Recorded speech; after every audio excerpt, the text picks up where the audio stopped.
지난주 19세기 시인이었던 에머슨의 말을 여러분과 함께 나누었습니다. 에머슨은 이런 얘기를 했는데요. 사람들이 시를 읽어보지도 않고 스스로 자기가 시를 싫어한다고 생각하지만 사람은 인간이면 누구나 다 시인이다.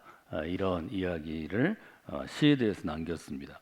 우리 모두가 시인이 될 수 있고 또 사실은 시인의 마음으로 우리의 삶을 돌아본다면 우리의 삶이 한 편의 시가 되는 것처럼 시를 써 내려가는 것처럼 여러분 한 분 한 분의 하루의 삶들이 한 편의 시가 될 수 있다는 그런 이야기로 우리가 읽어낼 수 있겠습니다. 이 사순절은 우리가 특별히 그리스도의 십자가라는 주제를 통해서 우리의 삶으로 시를 써내려가는 그러한 귀한 시간입니다. 지난주에 살펴본 에베소 2장 10절은 아주 분명하게 우리들이 하나님이 만드신 바라고 고백합니다.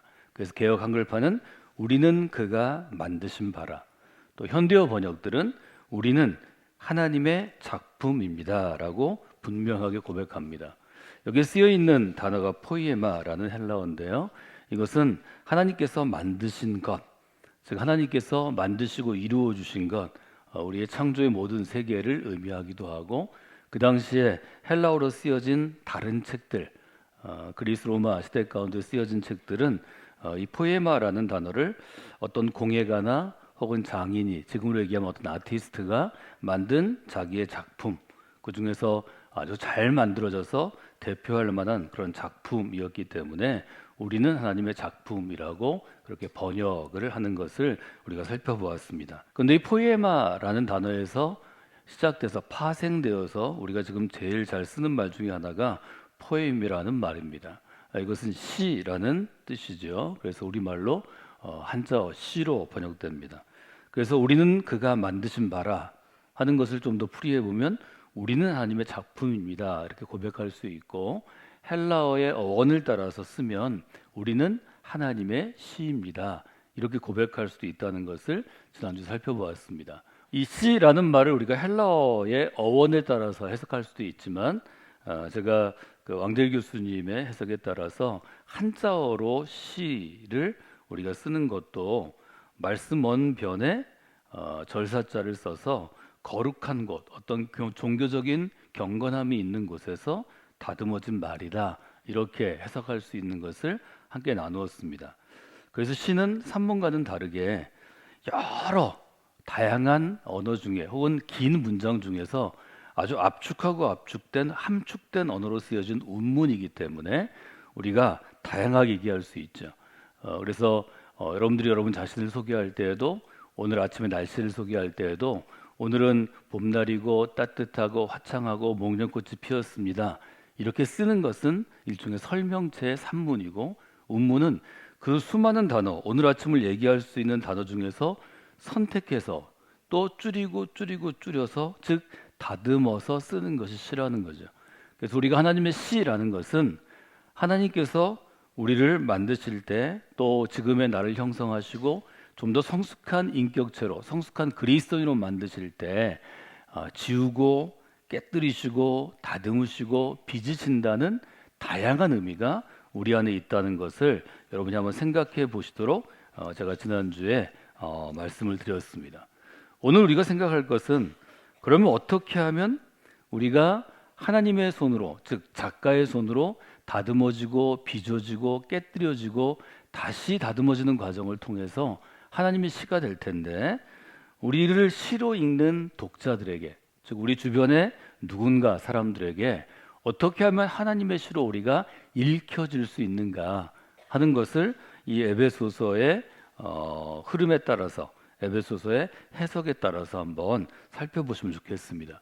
여러분이 하나님의 시로 쓰여지려면 여러분의 인생이 하나님의 시로 누군가에게 어떤 독자에게 읽혀지는 시가 되기 위해서는 몇 가지 우리가 생각해 볼 점이 있고 여러분 스스로를 또 다듬으려고 노력하실 그런 부분이 있다는 거죠. 4장 저희가 함께 본 부분 25절부터 시작해서 단락으로는 5장 2절까지인데요. 이 단락에 우리가 하나님의 시로 읽혀지기 위해서 우리의 삶에서 반드시 다듬어져야 하는 부분들이 드러납니다. 저는 다듬어져야 될 부분을 세 가지로 여러분에게 좀 설명해 드리려고 세 가지만 선택했는데요. 첫째는 은혜를 끼치는 선한 말을 하는 것이 우리를 다듬는 아주 좋은 과정이 되고 또 도구가 됩니다. 29절을 같이 읽어볼까요? 무릇 더러운 말은 너희 입 밖에도 내지 말고 오직 덕을 세우는 데 소용대로 선한 말을 하여 듣는 자들에게 은혜를 끼치게 하라.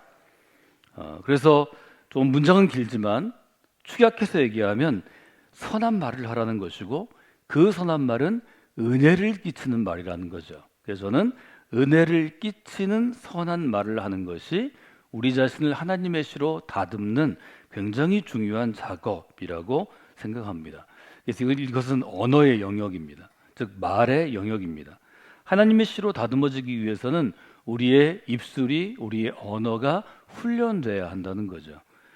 이 단락에는 부정적인 겉면, 뭐뭐 하지 말라, do not 이라고 불리우는 부정명령문과 뭐뭐 해라, do 명령문이 있습니다. 말하자면 부정적인 명령문과 긍정적인 명령문이 쌍을 이루어 나옵니다. 25절에 보면 거짓말을 버리고 거짓을 버리고 오직 진실을 말하라. 26절과 7절 분을 내더라도 화를 내더라도 죄를 짓지 말라.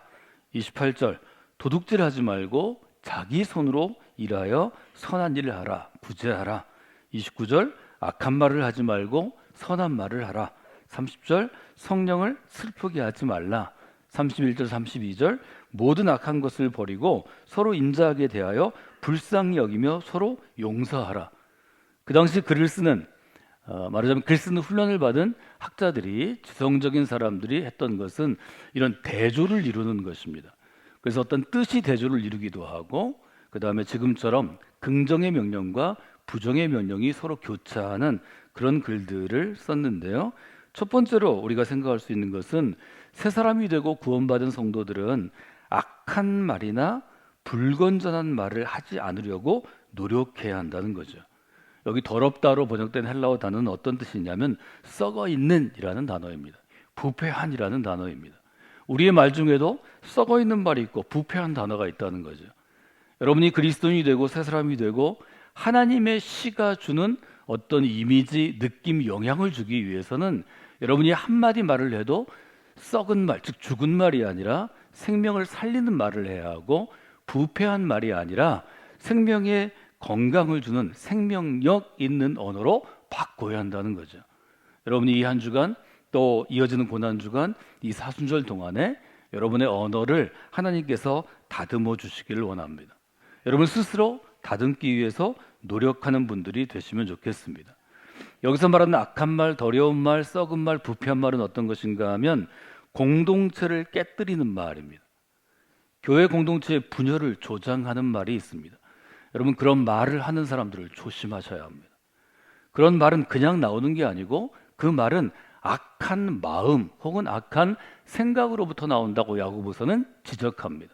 마치 우리가 우물물을 기를 때 두레박을 안에 넣어서 그것을 길러내면 안에 좋은 우물 속에 물이 있으면 우리가 단 물을 마시게 될 것이요, 안에 물이 썩고 부패하고 독이 들어있다면 여러분은 쓴 물을 마시게 될 것입니다.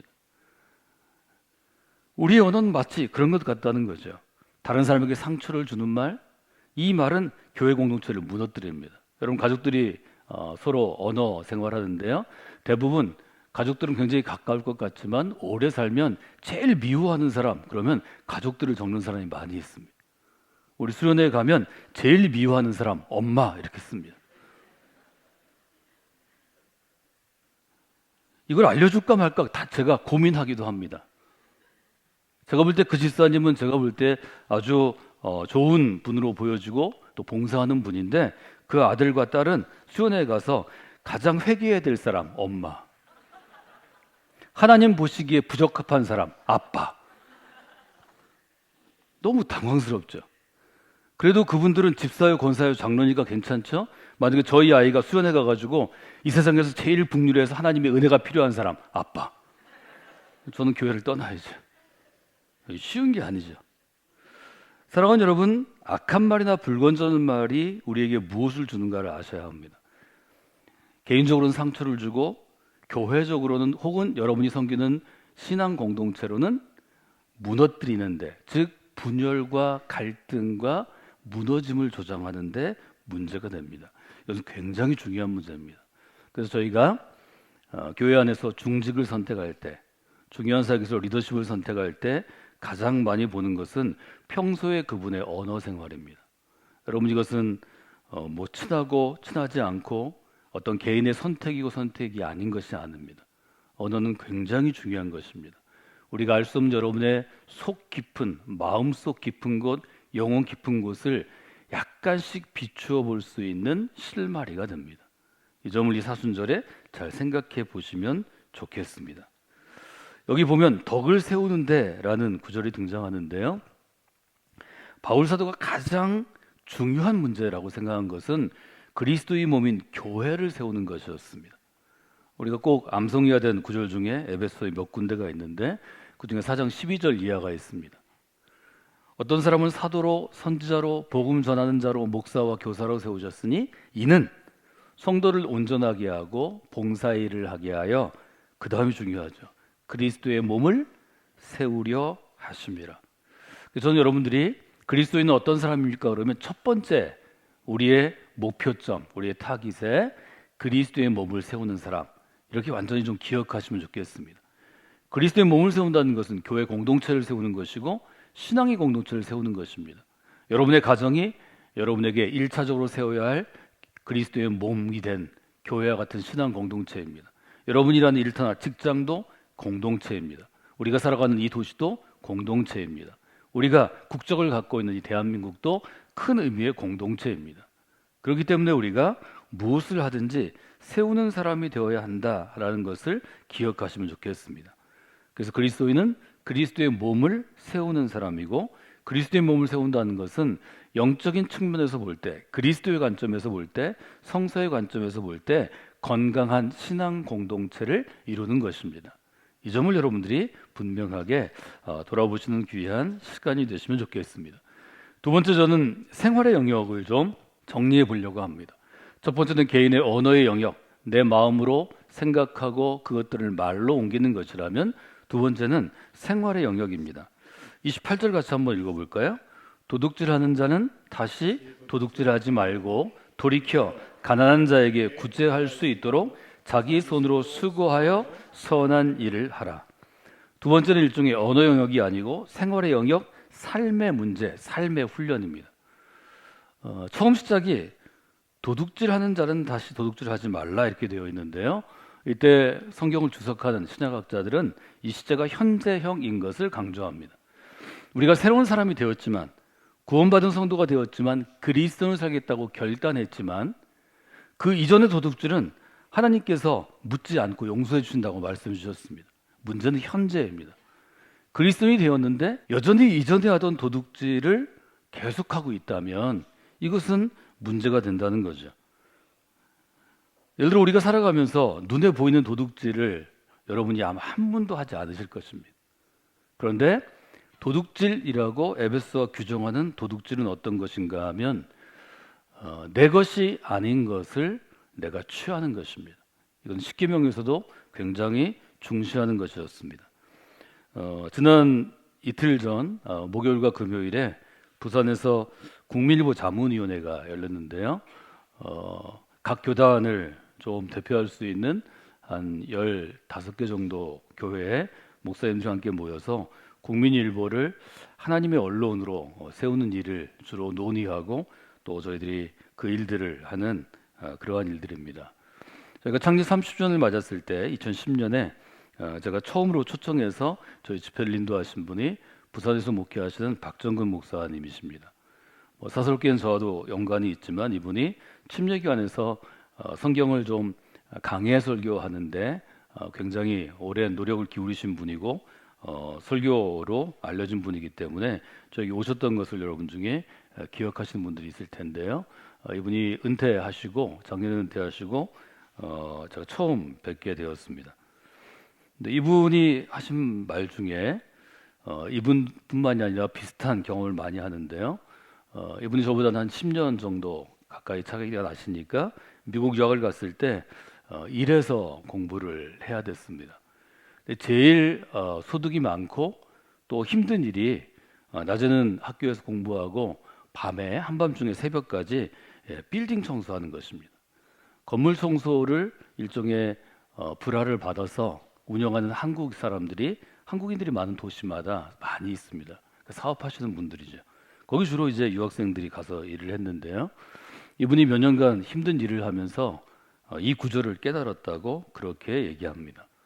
예를 들어서 4시간 동안 일을 하게 돼 있으면 미국 사람들은 와서 4시간 동안 앉지도 않고 커피를 마시지도 않고 담배를 피우지도 않고 자기가 맡은 구역을 아주 천천히 하지만 철저하게 청소합니다. 한국 사람들 굉장히 똑똑하잖아요. 그리고 빨리빨리 하잖아요. 대부분 유학생들이 4시간 할 거를 처음에는 1시간이면 하고 나중엔 30분이면 끝낸답니다. 1층, 2층, 3층은 누가 하고 4층, 5층, 6층은 누가 하고 뭐 이렇게 바꿨을 때 4시간에 할 걸 30분에 하고 그 다음에 놀든지 쉬든지 잠이 부족하니까 자든지 뭐 숙제를 안 했으면 그 시간에 페이퍼를 쓰든지 책을 주로 읽었답니다. 누구나 그렇게 했다는 거죠. 그런데 관리인이 있을 때는 한국 사람도 똑같이 4시간 쉬엄쉬엄 일한다는 것입니다. 관리하는 사람이 없으면 빨리 해놓고 나머지는 내일을 위해 쓴다는 것입니다. 이게 도둑질이라는 거죠. 그 일을 맡긴 사람들이 비교적 하면 1,500불, 2,000불 이렇게 받는데요.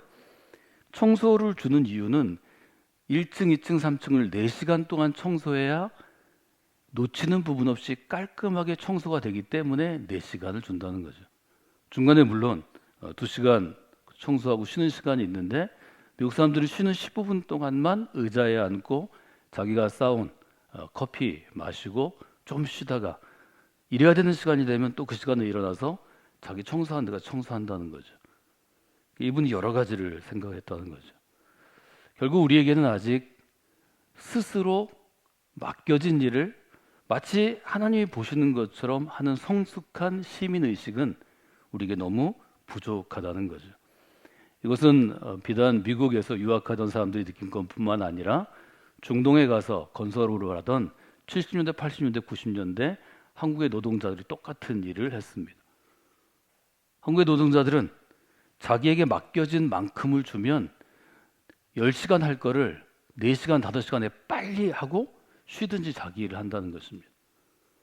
그런데 일이 제대로 될 리가 없죠. 4시간 동안 해야 될 일은 4시간 동안 해야 꼼꼼하고 세밀하게 됩니다. 그래서 어떻게 하냐면 일을 주고 5사람이 함께 맡긴다는 거죠. 그리고 그때부터는 사이가 굉장히 좋아진답니다. 좀 쉬면서 해, 앉아서 해, 쉬었다 해, 그러다 몸 버려. 서로 조금씩 일해가지고 채운다는 거죠. 저는 예를 들면 근로의 영역에서 근로의 어떤 윤리나 태도를 얘기하는 게 아닙니다. 성경이 말하는 도둑질은 마땅히 그 자리에 해야 될 일을 내가 태만히 하면 그것도 도둑질이라고 얘기한다는 거죠. 더 중요한 것은 그 다음입니다. 자기 손으로 수고하여 선한 일을 하며. 선한 일을 하는 방법은 여러 가지가 있습니다. 저는 이 구절이 중요하다고 생각합니다. 선한 일은 중요한 일입니다. 거짓말을 하지 말라든지 도둑질을 하지 말라든지 하는 것에서 우리에게 보여주는 가장 큰 덕목은 신실함입니다. 하나님은 신실하신 분입니다. 우리가 좋아하는 찬양이 있잖아요. 신실하신 하나님. 신실하다는 건 뭘 얘기하나요? 자기 마음에 정직하고 자기 일에 정직하고 자기 삶의 규모에 정직한 것입니다. 제가 박정우 목사님도 뵙고 오랜만에 뵙는 분이 여기 한국과학기술원 카이스트에서 교수로 30년 동안 일하시고 부총장 하시다가 2014년에 한동대학교 총장으로 옮기신 장순훈 총장이 계십니다. 이분이 한동대 총장직의 임기가 끝나고 지금은 2022년부터 부산외국어대학교 총장으로 일하시고 계신데요. 아주 대전에서 오래 계시던 분이라서 제가 좀 흥미가 있었습니다. 근데 이분이 굉장히 좋은 대학교 또 좋은 학교에서 미국에서 유학하고 학위하신 원자력공학의 굉장히 중요한 분이죠. 근데 이분이 그렇게 얘기하는 것입니다. 대학교가 별로 중요하지 않은 것 같습니다. 제가 카이스트에서도 일하고 한동대에서도 일하고 지금 부산외국어대학교에서 일하고 있는데 우리 사회가 정직하고 신실한 사람을 길러내는 게 너무 중요한 것 같습니다. 한동대학교에서 총장으로 일할 때 국내 아주 최고의 기업들이 또 최고의 리더들이 제게 와서 정직한 사람을 소개해달라고 여러 번 부탁했습니다. 제가 여러 사람을 보냈습니다. 그 얘기를 하는 것을 보았습니다. 우리는 경쟁력을 이야기합니다. 과연 그리스도인이 갖고 있는 경쟁력은 뭘까요? 하나님의 지혜를 받아서 이 세상에 있는 수십억 인구보다 100억 가까운 인구보다 가장 뛰어난 지혜를 가진 사람이 되는 걸까요? 하나님 주신 경쟁력은 어떤 것일까요? 전지전능한 하나님의 능력을 유받아서 오늘 새벽 5시에 깨서 밤 12시 다음날 새벽 5시까지 24시간 일해도 뛰어도 지치지 않은 육체를 갖는 것일까요? 어떤 것이 정말 유능한 하나님의 사람이 되는 것일까요? 내가 있는 자리에서 하나님이 심어둔 자리에서 그리스도인으로 신실하게 살아서 아름다운 생명의 꽃이 피어나는 것을 하나님은 중시하신다고 저는 배웠습니다. 여러분도 그렇게 살아가셔야 합니다. 그것이 너무 중요한 것입니다. 도둑질하지 말고 자기 손으로 수고해서 선한 일을 하는 사람, 이것은 흔히 얘기한 대로 자립형 그리스도인이 될 것입니다.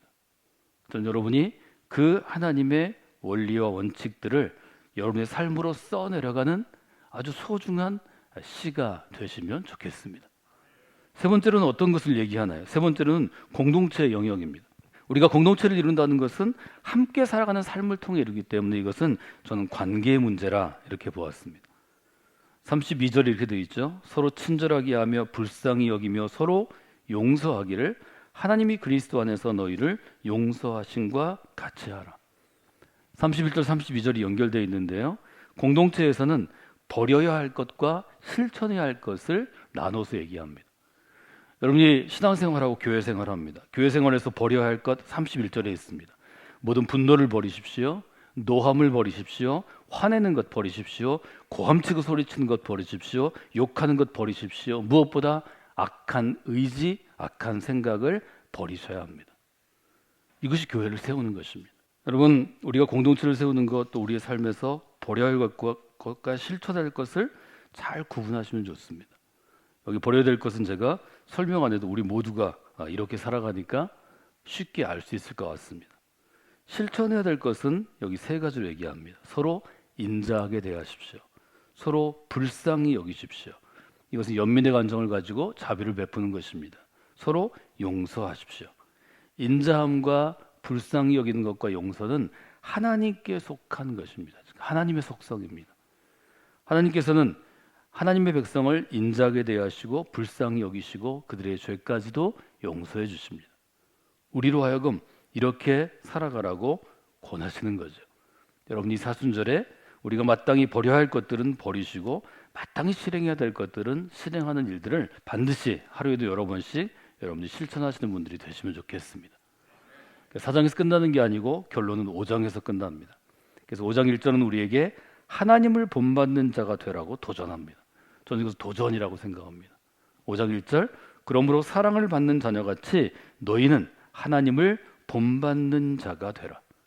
사랑하는 여러분, 어떻게 우리처럼 제한이 있고 연약함이 있고 부족함이 있는 사람들이 감히 하나님을 본받을 수 있을까요? 여기 본받는다는 것은 한자어로 쓰면 모방하는 사람을 의미합니다. 고대 그리스 로마 사람들은 영웅들의 용기를 모방하기를 원했습니다. 그 영웅전들이 많이 쓰여졌습니다. 자기의 부모나 혹은 자기의 가정교사의 좋은 점을 모방하도록 훈련받았습니다. 이게 자녀 교육입니다. 일종의 도제 교육이죠. 그 당시에 보통의 헬라 문헌들에는 자연을 모방해서 잘 그리는 사람, 사실화를 그리는 것처럼 어떤 꽃을 그렸는데 진짜 사진처럼 그린 사람, 이런 사람들을 높이 평가했다고 그럽니다. 연극 배우가 되어서 내가 예를 들어서 목사님의 연기를 하면 목사님처럼 연기하는 사람, 이런 사람을 모방한다 이렇게 표현했습니다. 하나님을 본받는 자가 되라는 것은 어떤 의미인가? 이것을 여러분들이 숙제로 한번 가지고 가시면 좋을 것 같습니다. 4장 25절 이하에서 마지막 절까지 설명한 것들이 우리가 하나님을 본받기 위해서 해야 할 것과 하지 말아야 될 것들을 구분한 거죠. 똑같은 결론이 2절에 반복되는데요. 2절은 이렇게 기록되어 있습니다. 그리스도께서 너희를 사랑하신 것 같이 너희도 사랑 가운데서 행하라. 첫째는 결론은 하나님을 본받는 자가 되라는 것이고, 두 번째는 사랑 가운데서 살아가라라는 것입니다. 여러분, 사순절의 정신은 어떤 것인가요? 그리스도께서 우리 자신들을 위하여, 우리 한 사람 한 사람을 위하여 본인 자신의 목숨을 버리신 것입니다. 하나님은 우리들을 위하여 사랑하는 아드님을 버리신 것입니다. 이것이 사순절의 정신입니다. 이것이 깊은 사랑이요, 진정한 사랑이요, 아버지의 사랑이요, 십자가의 사랑이라고 지금 신약성경은 우리에게 설명합니다. 여러분이 이 사랑을 깊이 깨달으면 누군가 여러분의 삶을 통해서 써내려간 시를 읽을 때 십자가의 사랑, 하나님의 사랑, 그 아버지의 사랑을 체험할 수 있으리라 그렇게 생각합니다. 이것이 사순절을 잘 지내는 하나님께서 우리에게 원하시는 가장 좋은 방법이라고 생각합니다. 여러분, 정리해보면 우리는 하나님의 시라고 지난주에 우리가 규정했습니다. 하나님의 시로 살아가는 방법은 어떤 것인가요? 말의 영역, 언어의 영역에서는 선한 말을 하는데 은혜를 끼치는, 은혜의 영향력이 있는 선한 말을 여러분이 하시는 것입니다. 우리의 삶의 영역, 세상의 영역에서는 자기 손으로 수고해서 선한 일을 하는 것입니다. 자기가 할 수 있는 만큼, 자기의 규모만큼 선한 일을 하면 하나님께서 더 하실 것입니다. 악의를 버리고, 세 번째는 불쌍히 여기고 서로 인자하게 대하며 용서하는 것입니다. 이것은 공동체 영역에서 꼭 필요한 것입니다. 이런 가정을 이루시면 여러분의 가정이 행복할 것입니다. 이런 직장을 이루시면 여러분의 일터가 행복해질 것입니다. 이런 우리가 교회를, 성공교회를 이룬다면 우리 교회인 모두가 행복해질 것입니다. 우리나라가 그런 나라가 된다면 이 나라가 정말 복되고 행복한 희망의 나라가 될 것입니다. 이 모든 것들은 하나님을 본받는 자가 되려고 우리가 믿음으로 결단할 때, 그리스도께서 행하신 것처럼 십자가의 사랑 가운데 살아가고 결단할 때 가능한 것입니다. 이 사순절 여러분이 여러분의 언어와 여러분의 생활과 여러분의 공동체 안에서, 교회 안에서의 신앙생활을 이렇게 다듬어 가실 때 한편의 아름다운 시가 되어 누군가의 삶을 변화시키는 아름답고 소중한 시로 쓰임 받기를 주님의 이름으로 축원해 드립니다.